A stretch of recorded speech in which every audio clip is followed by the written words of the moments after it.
Welcome to Newsmaker. I'm your host, Dawn Jones. He graduated near the bottom half of his high school class and was a teenage father. Now he's the CEO of his own company. Dan Ringo details his metaphorical rise from the basement of the boiler room to the highest levels of the boardrooms in his new book, Airman to CEO, From the Boiler Room to the Boardroom. We welcome now author to Newsmaker, author Dan Ringo. He's here on our program. It's such a pleasure to have you. It's a pleasure to be here. Thank you for having me. Yes, so let's just start from the beginning. You were born and raised in Detroit. So tell us about your life growing up in Detroit.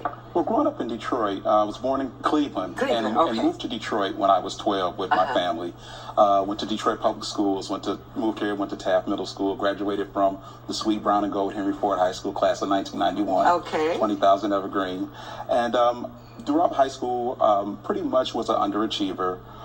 Worked a lot of jobs and graduated, as you stated in the early beginning, graduated so low in my class, I said that I should have been in the preceding class or the class that came afterwards. And I really just didn't have a lot of direction. It was the height of a lot of, drugs and a lot of drug dealing, a lot of brothers that were involved in a lot of different activity. Although I didn't go that path, I just didn't live up to my potential and really what my parents worked so hard to prepare me for. I just didn't live up to that potential. So you're in high school and you see all of these negative distractions around you, and although you didn't get involved, you were still, I'm distracted. still in the periphery. Yeah, I'm still in the periphery, correct. And so you become a teenage father while in high school. Right after high school, and then you take on a number of odd jobs to help support your family. Tell us about that path. Well, I graduated so low, I was not qualified to even go to community college.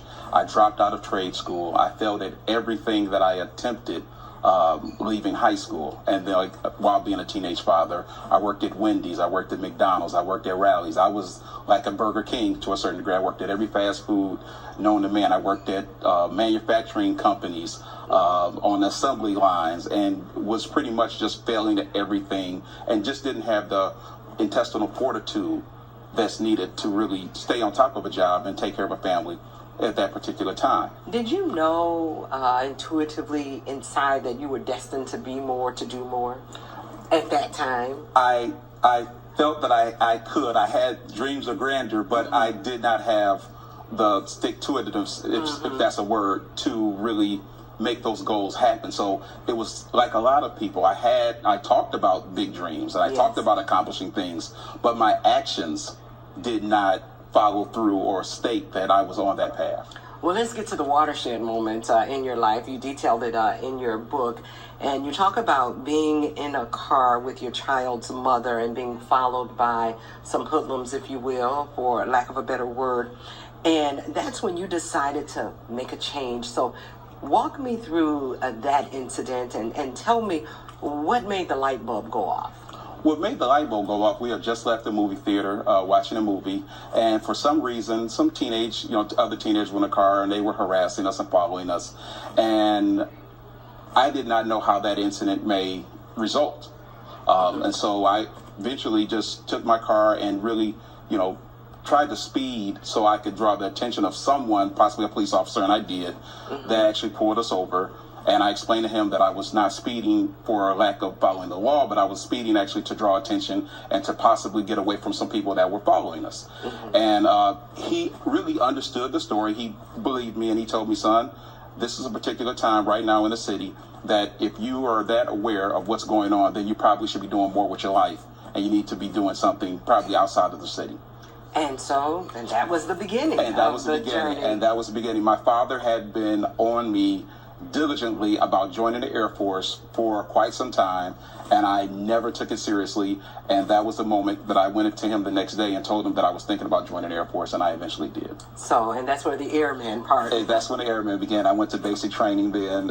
3 weeks later, which is really, when you understand the delayed enlistment program with the armed forces, you typically don't go into a recruiter's office and within 3 weeks you're actually in the military, signed up and at basic training. I was within 3 weeks gone and in the military. And the boiler room is where that was my job in the military. So pretty much I was an HVAC apprentice, and I worked at a central heating plant, and I worked in literally the boiler room.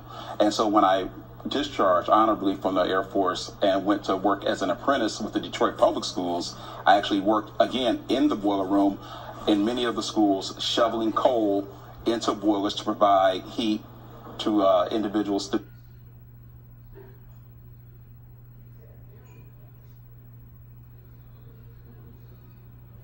That you were going to do something different. Yes. And in your book, you talk a lot about making decisions. Yes. And so that incident in the car was a watershed moment for you. And you talk about that in your book. And you also offer some practical advice for others who are reading Yes. the book to help them make similar decisions if they find themselves stuck. Right. And there's a particular chapter in your book that caught my attention, and it's called The Anatomy of a Decision. And I'd like you to read a passage from that when it comes to making the decision and what goes into that. Sure. When you're thinking about taking a different path in life, the only thing that stands between you and success is failing to make the decision to commit to that new path. Change is not easy, and it can be scary when you have become stuck in a pattern of complacency. Even though that one decision has the power to turn your entire life around, you can still become paralyzed by analysis. Your mind becomes your own worst enemy, and fighting the thoughts of failure become quite tiring. So is it the paralysis of analysis that keeps us from taking the next step and actually making the decision? It is definitely, and it's also the fear that the change will bring. Sometimes it's greater than the fear of remaining the same. Mm-hmm. And I tell people all the time that you won't achieve meaningful and permanent change in your life until that fear of remaining the same is greater than the fear that the change will bring. And let's talk about your rise from the boiler room to the boardroom, and just give us a quick snapshot of that rise.